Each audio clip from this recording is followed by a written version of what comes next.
बीच बहस में आपका बहुत बहुत स्वागत है। मैं हूं आपके साथ अनुराग मुस्कान। पाकिस्तान की तरफ से जम्मू कश्मीर में लगातार जारी युद्ध विराम की घटनाओं पर भारत ने सख्त रुख दिखाया है। पुंछ के बालाकोट में पाक फायरिंग में 6 आम लोगों की मौत के बाद विदेश मंत्रालय ने आज पाक उच्चायुक्त अब्दुल बासित को बुलाकर फटकार लगाई। भारत ने पाकिस्तान को सख्त लहजे में चेतावनी दी है कि वो अपनी नापाक हरकतों से अब बाज आ जाए, लेकिन पाक उच्चायुक्त ने विदेश मंत्रालय से बाहर आने के बाद अलग ही कहानी सुनाई। There have been close to 70 ceasefire violations from this side of the LOC and the working boundary, and we are obviously very concerned about it. And secondly, our side would like to have a more effective mechanism in place as to determine as to who indulges in these unprovoked firing. Jammu Kashmir में Pakistani firing में अब तक 6 आम लोगों की मौत हो चुकी है। बॉर्डर पर पाकिस्तान बिना उकसावे के गोलियां बरसा रहा है। वो लगातार रिहायशी इलाकों को अपने निशाना बना रहा है, जिसका भारत मुंह तोड़ जवाब भी दे रहा है। सवाल यह है कि ऐसे माहौल में दोनों देशों के बीच एनएसए की मीटिंग का क्या मतलब है।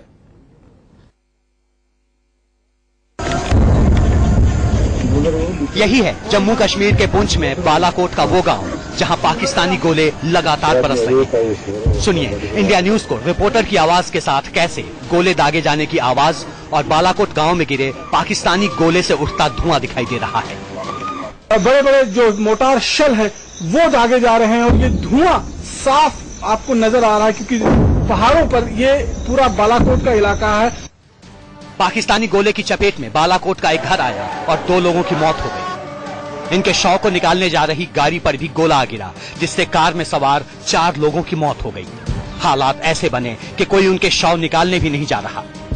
कोई भी बंदा घर से बाहर निकलने को तैयार नहीं है कि उन डेड बॉडीज को उठा के कहीं कब्रिस्तान तक ले जाएं। तो ऐसा माहौल बना हुआ है। लेकिन पुंछ के एसडीएम के मुताबिक पाकिस्तान पहली बार नागरिक इलाकों पर गोले बरसा रहा है। कुल मिलाकर अभी तक 6 डेथ्स हुई हैं और 5 लोग जो हैं इंजर्ड हैं। काफी दहशत का माहौल है, लोग डरे हुए हैं, अपने घरों में हैं। लोगों को हिदायत की गई है कि वो अपने घरों में रहें।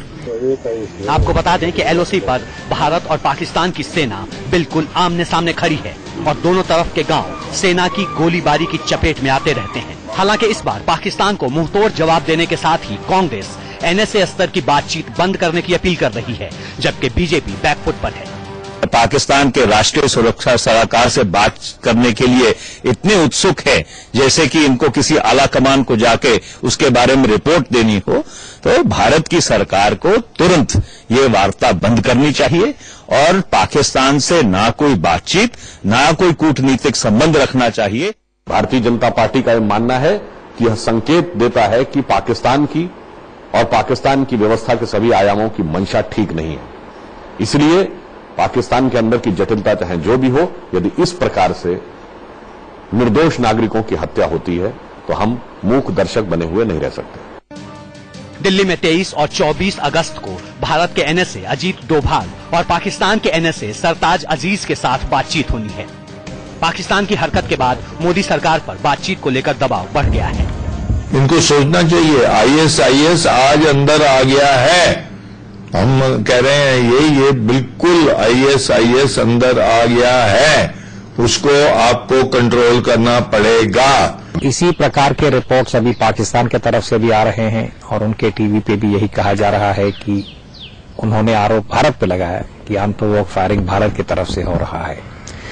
तो इसलिए बहुत जरूरी है कि एनएसए लेवल टॉक्स जो अभी होने वाले हैं अगले हफ्ते 23 तारीख को, कि वो जो मैकेनिज्म की विश्वसनीयता को दोबारा समीक्षा करें कि इस प्रकार की घटनाएं ना हो आगे।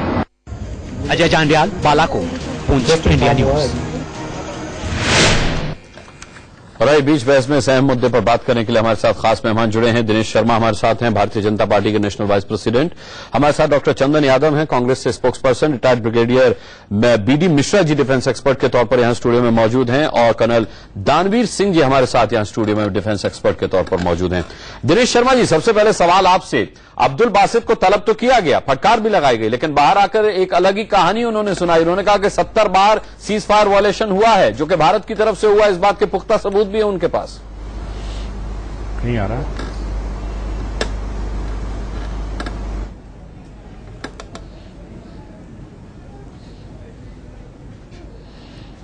दिनेश शर्मा जी, आपको मेरी आवाज मिल रही है?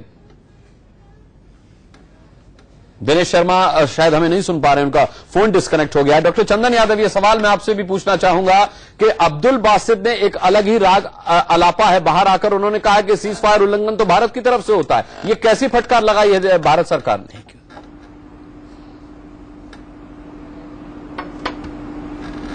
देखिए, सबसे पहले कांग्रेस पार्टी उन तमाम निर्दोष नागरिकों की हत्या पर शोक व्यक्त करता है, अपनी श्रद्धांजलि देता है और पाकिस्तान को ये कहता है सरकार के माध्यम से कि उनकी जो नापाक हरकतें हैं, जो क्रॉस बॉर्डर फायरिंग है और जो इस तरह की हरकतें कर रहे हैं, वो सरकार इसका मुंहतोड़ जवाब दे। और कांग्रेस पार्टी मांग करती है सरकार को कि जो भी एक्शन लेना चाहे, रिटेलिटरी एक्शन जो भी सरकार लेना चाहती है, कांग्रेस पार्टी उसका समर्थन करती है। लेकिन साथ ही साथ आप देखिए कि भारतीय जनता पार्टी किन नारों के साथ आई थी, क्या क्या ये कहते थे चुनाव से पहले 2014 के लोकसभा चुनाव में कि 56 इंच का सीना है, हम एक मजबूत सरकार देंगे। इनका तो सीना 5.6 इंच का लग रहा है। ये मजबूत सरकार है या मजबूर सरकार है? पाकिस्तान अगस्त के महीने में अब तक 36 सीज फायर वायलेशन कर चुका है और पूरा 1.5 साल का इनका कार्यकाल ले तो 800 बार इन्होंने वायलेट किया है। और ये इसका मेन एक कारण यही है कि भारतीय जनता पार्टी की जो नीति रही है पाकिस्तान के खिलाफ, वो बिल्कुल डायरेक्शनलेस, जिसमें कोई डायरेक्शन नहीं, कोई कंसिस्टेंसी नहीं है, यू टर्न और फ्लिप फ्लॉप। चंदन यादव, अब आप विदेश नीति पर सवाल उठाएंगे तो फिर विदेश नीति पर आपके भी सवाल उठेंगे। सीज फायर वायलेशन कोई आपके यूपीए की गवर्नमेंट के समय में ऐसा तो नहीं है कि रुक गए थे, बराबर से सीज फायर वायलेशन होते रहे। बहरहाल दिनेश शर्मा हमारे साथ जुड़ चुके हैं, मैं उनसे आपका सवाल पूछ लेता हूं। अनुराग जी, फर्क है अनुराग जी, अनुराग जी फर्क है। हमारी विदेश नीति में कंसिस्टेंसी थी, एक स्टोरी, मतलब एक लगातार निरंतर प्रयास था कि किस तरह से पूरे हमारे साउथ एशिया में एक शांति बहाल हो। हमारा उस और एक निरंतर प्रयास था जिसमें हम सक्सेसफुल होती हैं। लेकिन ये सरकार की जो पाकिस्तान के खिलाफ जो रवैया रहा है, इनका जम्मू एंड कश्मीर की जो पॉलिसी रही है, मैं पूछ लेता हूं दिनेश शर्मा जी से, पूछ लेता हूं दिनेश शर्मा जी, रिएक्शंस में अपने डॉक्टर चंदन यादव कह रहे हैं कि आपकी सरकार मजबूत सरकार नहीं, एक मजबूर सरकार है। अब्दुल बासित की क्लास तो लगाई आपने, लेकिन बाहर आकर मीडिया से उन्होंने कहा कि 70 बार सीज फायर वायलेशन भारत की तरफ से हुआ है। उन्होंने कहा पुख्ता सबूत है उनके पास। नहीं, देखिए, कांग्रेस के लोग इस समय ये बात कहेंगे, इसमें कोई आश्चर्य की बात नहीं है, क्योंकि उनकी कांग्रेस ने क्या कहा वो छोड़ दीजिए, अब्दुल बासित ने क्या कहा उस पर बात हम लोग अपने पड़ोसी के पास में नहीं, छोड़ दीजिए ना, छोड़ दीजिए, कांग्रेस को छोड़ दीजिए। अब्दुल बासित ने जो कहा वो अपने देश के प्रति जो उनका कर्तव्य है उन्होंने कहा होगा, लेकिन भारत ने उनको कड़ी फटकार लगाई है और भारत इस बात के लिए कटिबद्ध है कि पाकिस्तान हमारा बुरा पड़ोसी है, लेकिन बुरे पड़ोसी को हम उसके तरीके के अनुसार हम जवाब देना चाहते हैं। हम शांति की व्यवस्था कायम करना हो तो शांति व्यवस्था कायम करते हैं। अगर वो हमारे सीज फायर तोड़ता है तो हम उसको उसी के अनुसार जवाब देने में भी सक्षम है। और ये पाकिस्तान के आज के अखबार बोल रहे हैं, आज पाकिस्तान के रेडियो चिल्ला रहे हैं कि भारत ने उनको भारी नुकसान पहुंचाया है। इसका कारण यह है कि हम अपनी तरफ से आक्रमण नहीं करते। अगर पाकिस्तान हमारे वहां घुसपैठ करता है तो हमें कांग्रेस के लोगों की तरीके से ये काम नहीं करते कि वो पाकिस्तान पे गोला चलाता था, जो कांग्रेस के प्रधानमंत्री थे वो यहाँ से कबूतर छोड़ते थे। बीजेपी को अरे जब वहां पे सर काट लिया गया था, सर काट लिया गया था जब यहाँ पे हिंदुस्तानी सैनिक का, तो यही सलमान खुर्शीद विदेश मंत्री थे जो अजमेर शरीफ पे पाकिस्तान की सलामत मांगने के लिए जाने वाले विदेशी जो पाकिस्तान के प्रतिनिधिमंडल था उसको बिरयानी खिलाई थी ले जाकर। चले ठीक है, दिनेश शर्मा जी, चंदन यादव जी, लौटूंगा मैं आपके पास। मैं समझता हूँ ब्रिगेडियर बीडी मिश्रा मेरे साथ है। पॉलिटिकल डिबेट नहीं है, पॉलिटिकल डिबेट नहीं है। साहब जो एनएसए की मीटिंग कर रहे हैं, हाँ ठीक है, इसी पे बात कर लेते हैं। आप पाकिस्तान को क्या गिफ्ट करेंगे ये बता दीजिए जनता को। ठीक है, मैं पूछूंगा ये सवाल चंदन यादव, मैं दिनेश शर्मा जी से सवाल पूछूंगा, लेकिन उससे पहले ये सवाल मैं ब्रिगेडियर बीडी मिश्रा से पूछना चाहूंगा। ब्रिगेडियर बीडी मिश्रा जी, क्या ऐसे हालात में जो कांग्रेस ने मांग की है कि एनएसए लेवल की मीटिंग बिल्कुल भारत को नहीं करनी चाहिए, क्या ये सही कदम होगा? क्या ये मांग सही है? मैं इसको दूसरी तरीके से देखता हूं। पहला तो यह है कि अब्दुल बासित अगर कहते हैं कि 70 बार उनके खिलाफ सीज फायर का वायलेशन हुआ तो इससे हमको कोई रंज नहीं है। अगर इतने वायलेशन इंडिया के हुए हैं तो हमको रंज इसलिए नहीं है कि पाकिस्तान ये अपने गिरेबान में नहीं झांकता है, पहली बात। दूसरी बात मैं ये कहना चाहूंगा कि ये जो इनके सरताज अजीज साहब हैं, न तो सर हैं, न ताज हैं, न अजीज हैं, वो एक मोहरा है ISI के। मैं तो समझता हूं वो पैर, खाक और खार, इनके 3 शब्द जो हैं ये इनके नाम में जोड़ने चाहिए, क्योंकि पाकिस्तान में एक ऐसी व्यवस्था है जहां पर सिक्योरिटी अरेंजमेंट के तहत वहां के आर्मी काम करती है। उनके सिक्योरिटी अरेंजमेंट में इंडिया, अमेरिका और सऊदी अरेबिया, ये तीनों पर उनका अधिकार है, वो पॉलिसी बनाते हैं, वो उसको इंप्लीमेंट करते हैं। लेकिन मैं ये जरूर कहूंगा कि टॉक होनी चाहिए, हमको हिट हार्ट करना चाहिए और हमको नई स्ट्रेटजी भी सोचना चाहिए, खोजना चाहिए, जिससे कि पाकिस्तान को हम ये बता सकें कि हम पैसिव, हम मूक दृष्टवा नहीं रहेंगे, हम पैसिव एक ऑब्जर्वर नहीं रहेंगे। और ये उनके लिए कॉस्टली, हमको उनके कास्ट को बढ़ाने की आवश्यकता है। और कास्ट बढ़ाने का एक तरीका वो ये है कि जितनी हमारी रिवर्स हैं पाकिस्तान में, हमारे यहां से वो फ्लो करती हैं, हमको वाटर स्ट्रेटजी पर ध्यान देना चाहिए। और एक बात मैं बता दूं, 1978 में मैं बटालियन कमांड कर रहा था पुंछ एरिया में, जहां पर ये फायरिंग हो रही है। हम उनके यहाँ के पाकिस्तान के जितने पैडी फील्ड थे उसके सिंचाई के लिए पानी हमारे यहां से पुंछ रिवर से जाता था। तो हमको उनकी कास्ट ऊपर करनी चाहिए, both on ground, on front end also weapon wise. ठीक है, दानवीर सिंह जी, मैं आपसे जानना चाहूंगा कि क्या ये ठीक रहेगा कि हम NSA लेवल की मीटिंग को कैंसिल कर दें, जवाब देने के लिए कि भाई अगर आप अपनी सरजमी से इस तरीके की हरकतें जारी रखेंगे तो हम आपके साथ कोई बातचीत नहीं करेंगे, या फिर जैसा कि BD मिश्रा साहब कह रहे हैं कि बातचीत कर और हमें सीधा और सकारात्मक जवाब देना चाहिए? देखिए, पहले तो NSA लेवल की जो टॉक्स होने वाली हैं, इसमें एक चीज तो बड़ी क्लियर है कि इसमें कोई नई चीज निकल के नहीं आएगी। ज्यादा से ज्यादा कुछ निकल के आएगा तो ये होगा कि दोनों प्रधानमंत्री आने वाले समय में मुलाकात करेंगे, और वो भी जब मिल लेंगे तो वो भी डॉक्यूमेंट्स में दर्ज हो जाएगा। उसमें से भी कोई खास चीज निकलने वाली नहीं है, क्योंकि हिंदुस्तान ने अपने इतिहास में मिस्ड अपॉर्चुनिटीज काफी रही हैं, जैसे कि 1971 वॉर के बाद में 90,000 प्रिजनर्स हमने एक्सचेंज कर लिए और हमें कुछ नहीं मिला शिमला एग्रीमेंट के अलावा, जिसका वो हमेशा वायलेशन करता रहता है। जहां तक ये समस्या का सवाल है, ये समस्या जो है सॉवरेनिटी से जुड़ी हुई है। वो कश्मीर को अपना भाग मानता है और हम कश्मीर को अपना भाग मानते हैं। कोई भी एक छोटी सी जीत, अगर छोटी सी जीत हमारी होती है तो उसके लिए वो बहुत बड़ी लॉस होता है, एंड वाइस वर्सा। तो सब लोग अपने ग्राउंड को होल्ड फास्ट करते हैं और इसी वजह से कोई चीज हल निकलने वाला नहीं है जब तक जमीनी हकीकत में बदलाव ना हो। जमीनी हकीकत में बदलाव का मतलब है कुछ टेरिटोरियल इम्प्लोजन्स हो उनके कंट्री में, या हमारे कंट्री में कुछ वीकनेस आए, जिससे कि एक पार्टी स्ट्रेंथन हो, एक पार्टी कमजोर हो। अभी स्टेलमेट है, वो स्टेलमेट रहेगा। जहां तक ये पॉलिटिकल डिस्कोर्स रहता है इस सब्जेक्ट के ऊपर, तो मैं ये इसमें बोलना चाहूंगा कि ये दोनों पॉलिटिकल पार्टीज जो हैं ये कंट्री को और आम लोगों को मिसगाइड करने का काम करते हैं इस तूतू महमे में, which is not good for the health of relationship between the two neighbours of the two country. जी, आप कुछ जोड़ना चाह रहे हैं डॉक्टर चंदन यादव?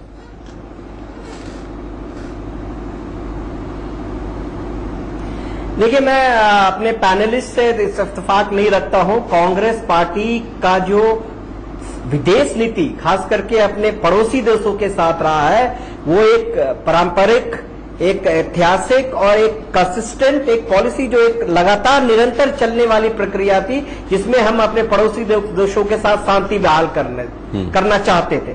हमारी पॉलिसी नया सवाल आप क्यों उठा रहे हैं कि इस आकलन किया जाए कि यूपीए सरकार में पाकिस्तान के साथ संबंध कैसे थे? अगर यादव, अगर अनुराग जी ने इनकी बात का जवाब अगर हिस्टोरिकल कॉन्टेक्स्ट में दो, सुनिए, दानवीर सिंह आपकी बात का जवाब दे रहे हैं। अगर मैं सेना में रहे, अगर आपकी हालातों से 2-4 होते हैं जिन्हें आप केवल कागजों में देखते हैं। आपकी बात डॉक्टर चंदन यादव, आपकी बात जिस हकीकत से आप सुनिए, जिन्हें बहुत बड़ा फर्क है। आप जो हालात, अगर मैं सेना में रहे, अगर आपकी हालातों से 2-4 होते हैं जिन्हें आप केवल कागजों में देखते हैं। आपकी बात डॉक्टर चंदन यादव, आपकी बात जिस हकीकत से आप सुनिए, जिन्हें बहुत बड़ा फर्क है।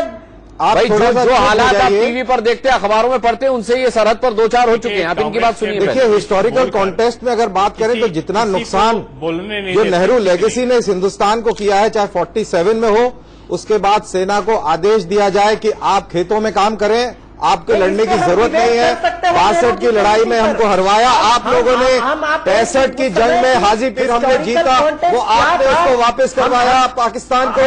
आपकी वजह से जितना देश को नुकसान हुआ है उतना किसी को नुकसान नहीं हुआ है। तो ये चीज आपको गलतफहमी है कि आपने बहुत कुछ कार्रवाई करी है देश के लिए। चलिए चंदन यादव, आपको आपके सवाल का जवाब नहीं दिया होगा। अब मैं आगे बढ़ता हूँ। ठीक है चंदन यादव, आप चुप हो जाएं। आपको दानवीर सिंह ने जवाब दे दिया है। ये जवाब आपके लिए काफी है। दिनेश शर्मा, मैं आपसे जानना चाहूंगा कि अक्सर एनडीए गवर्नमेंट की, मोदी सरकार की विदेश नीति पर सवाल उठते रहे। क्या आपको लगता है कि जिस तरीके से इस मामले को लेकर पाकिस्तान से निपटा जाना चाहिए वो बिल्कुल सही तरीका है सरकार का?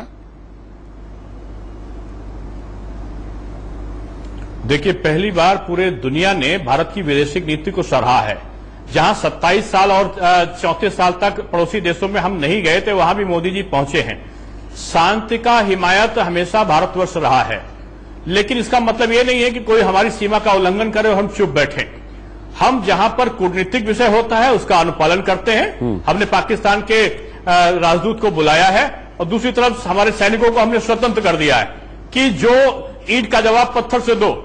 हम उनसे दबकर काम करने वाले नहीं हैं, लेकिन पाकिस्तान की आंतरिक व्यवस्था को भी हमें समझना पड़ेगा। वहां जो लोकतांत्रिक सरकार है उसका विरोध वहां की जो सेना है और जो आईएसआई है वो लगातार करते हैं। जहां शांति वार्ता शुरू होने वाली होती है वहां की सेना और वहां के आतंकी संगठन और आईएसआई तीनों मिलकर कोई ना कोई बड़ी घटना कर देते हैं। हमें इस तथ्य को भी देखना पड़ेगा। और भारतवर्ष में क्या होता है कि अब कांग्रेस ने एक लक्ष्य बना लिया है कि केवल और केवल जो भी काम सरकार करेगी कांग्रेस उसका प्रतिकार करेगी। इतने दिनों तक लोकसभा को चलने नहीं दिया, केवल एक कारण कि कहीं भारत की ग्रोथ रेट न बढ़ जाए। और कहीं नहीं भटकेंगे, इसी मुद्दे पर आपने तो वार्ता बंद नहीं करी थी। इसी मुद्दे पर आएंगे। सलमान खुर्शीद, डॉक्टर चंदन यादव, मैं आपके पास लौटूंगा, लेकिन उससे पहले ब्रिगेडियर बीडी मिश्रा जी, मैं आपसे पूछना चाहूंगा, आपने कहा एनएसए लेवल की टॉक्स होनी चाहिए और उन टॉक्स में हमें स्पष्ट रूप से सीधे सपाट लहजे में पाकिस्तान को बताना चाहिए कि हमारा आतंकवाद को लेकर क्या रवैया है, अपनी सरहदों को लेकर के क्या रवैया है। ये बातचीत किस ढंग से होनी चाहिए? मैं एक बात बताना चाहूंगा, पाकिस्तान का जिस दिन से प्राइम मिनिस्टर मोदी अपने ऑफिस का चार्ज लिए हैं उस दिन से पाकिस्तान की आईएसआई और पाकिस्तान की आर्मी डिस्टेबलाइजेशन का बॉर्डर पर कोशिश कर रही है। हमेशा लगातार फायरिंग हो रही है।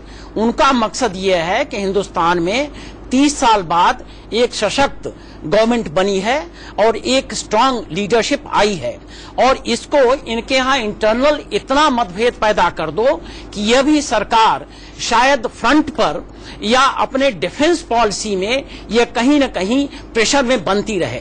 मैं समझता हूं कि ये जो हम लोग कह रहे हैं इससे पाकिस्तान का फायदा हो रहा है और पाकिस्तान का एम और भी उनका उद्देश्य मकसद और भी मुकम्मल हो रहा है। मैं तो यह समझता हूं कि ये जो बातचीत हो रही है डोवाल और सरताज अजीज के बीच में, यह औपचारिकता के मात्र ही होगी और इससे ज्यादा नहीं होगा। लेकिन इसको होने दें और गवर्नमेंट को अलाउ करें, इस प्राइम मिनिस्टर को अलाउ करें कि यह सख्ती से पाकिस्तान के साथ निपटें। और इनका मेरे ख्याल से जो इनकी प्लानिंग है और इनका जो अप्रोच है, इनकी टैक्टिक्स है, स्ट्रेटजी है, स्ट्रांग है, मैं ऐसा समझता हूं। और आर्मी में सभी जवान जो आज बॉर्डर पर है वो भी इस बात को समझता है। डॉक्टर चंदन यादव, सीधी सी बात है कि ब्रिगेडियर बीडी मिश्रा साहब को लगता है कि ये टॉक्स होनी चाहिए। अगर ये टॉक्स नहीं होंगी तो इसमें पाकिस्तान का फायदा है। आप उसे एक सेफ पैसेज दे रहे हैं, फिर ऐसी मुलाकात को, एनएसए मीटिंग को आप रद्द करने की मांग क्यों उठा रहे हैं?